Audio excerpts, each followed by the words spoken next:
Assalamualaikum warahmatullahi wabarakatuh. Nama saya Riza Nurmala, mahasiswa Pendidikan Fisika Untirta Angkatan 2019. Video ini dibuat untuk memenuhi tugas mata kuliah Pendidikan Kewarganegaraan. Video ini berisi tentang materi pendidikan kewarganegaraan, yaitu wawasan Nusantara. Simak video selengkapnya ya.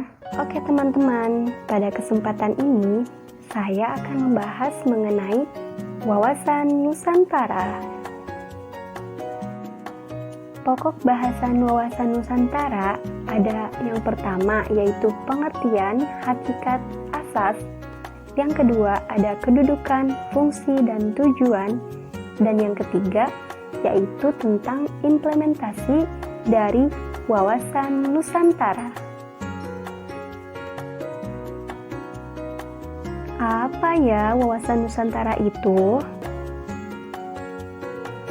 Wawasan Nusantara sebagai geopolitik Indonesia diartikan sebagai berikut. Simak ya teman-teman.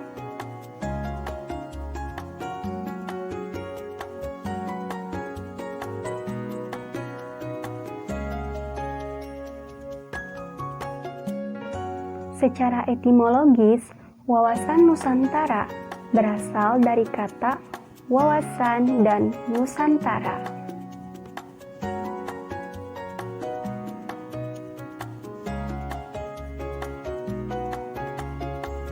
Nah, jadi wawasan adalah cara pandang dan cara melihat, sedangkan Nusantara adalah kesatuan kepulauan yang terletak antara dua benua, yaitu benua Asia dan Australia, dan dua samudra, yaitu Samudra Hindia dan Pasifik, di mana Nusantara adalah Indonesia.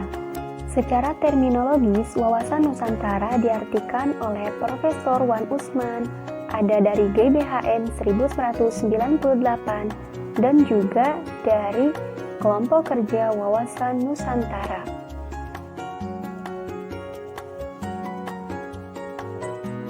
Jadi, secara sederhana, wawasan Nusantara berarti cara pandang bangsa Indonesia terhadap diri dan juga lingkungannya. Oke, selanjutnya yaitu hakikat wawasan Nusantara. Audio Jungle. Apa ya hakikat wawasan Nusantara itu? Hakikat wawasan Nusantara adalah keutuhan Nusantara dalam pengertian cara pandang yang selalu utuh menyeluruh dalam lingkup Nusantara demi kepentingan nasional. Pada hakikatnya, setiap warga masyarakat dan aparatur negara harus berpikir, bersikap, dan bertindak secara utuh menyeluruh demi kepentingan bangsa dan negara Indonesia. Jadi, pada intinya, hakikat wawasan Nusantara adalah keutuhan dan kesatuan wilayah nasional. Dengan kata lain, hakikat wawasan Nusantara adalah persatuan bangsa dan kesatuan wilayah. Selanjutnya yaitu asas wawasan Nusantara. Asas wawasan Nusantara terdiri dari 6.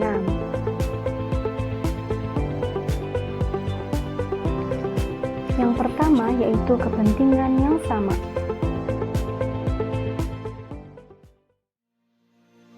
Audio Jungle.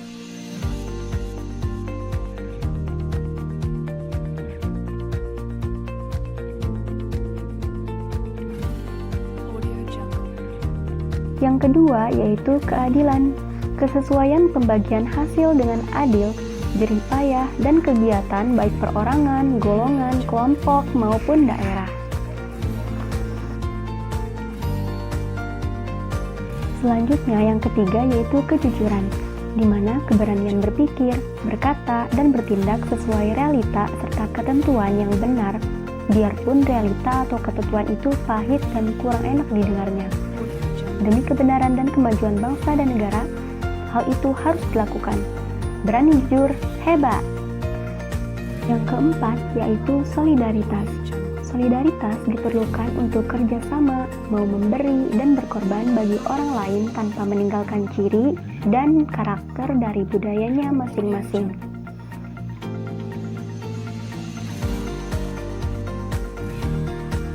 Yang kelima yaitu kerjasama.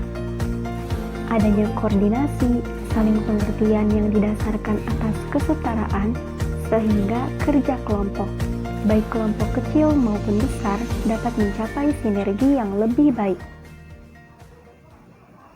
Dan yang terakhir yaitu kesetiaan.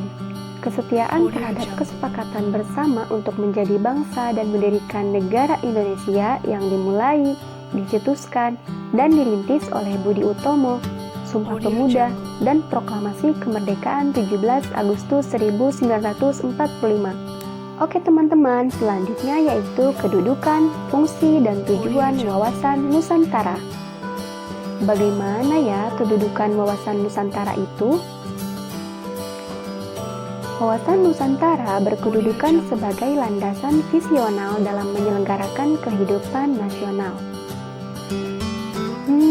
Apa ya fungsinya wawasan Nusantara? Wawasan Nusantara berfungsi sebagai pedoman, motivasi, dorongan, serta rambu-rambu dalam menentukan segala kebijaksanaan, keputusan, tindakan, dan perbuatan bagi penyelenggaraan negara di tingkat pusat dan daerah, maupun bagi seluruh rakyat Indonesia dalam kehidupan bermasyarakat, berbangsa, dan bernegara. Lalu tujuannya apa ya? Wawasan Nusantara bertujuan untuk mewujudkan nasionalisme yang tinggi di segala aspek kehidupan rakyat Indonesia yang lebih mengutamakan kepentingan nasional daripada kepentingan lainnya. Lalu apa saja ya implementasi wawasan Nusantara? Yang pertama yaitu implementasi dalam kehidupan politik. Implementasi dalam kehidupan politik adalah menciptakan iklim penyelenggaraan yang sehat dan dinamis, mewujudkan pemerintahan yang kuat, aspiratif, dan dipercaya. Yang kedua yaitu implementasi dalam kehidupan ekonomi. Implementasi dalam kehidupan ekonomi adalah menciptakan tatanan ekonomi yang benar-benar menjamin pemenuhan dan peningkatan kesejahteraan dan kemakmuran rakyat secara adil dan merata. Yang ketiga yaitu implementasi dalam kehidupan sosial budaya, yaitu menciptakan sikap batiniah dan lahiriah yang mengakui, menerima, dan menghormati segala bentuk perbedaan sebagai kenyataan yang hidup di sekitarnya dan merupakan karunia Sang Pencipta. Yang keempat yaitu implementasi dalam kehidupan pertahanan keamanan, adalah menumbuhkan kesadaran cinta tanah air dan membentuk sikap bela negara pada setiap warga negara Indonesia.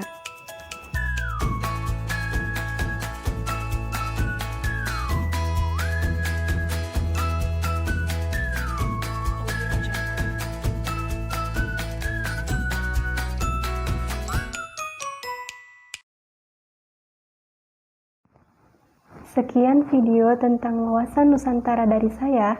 Kurang lebihnya saya mohon maaf. Wassalamualaikum warahmatullahi wabarakatuh.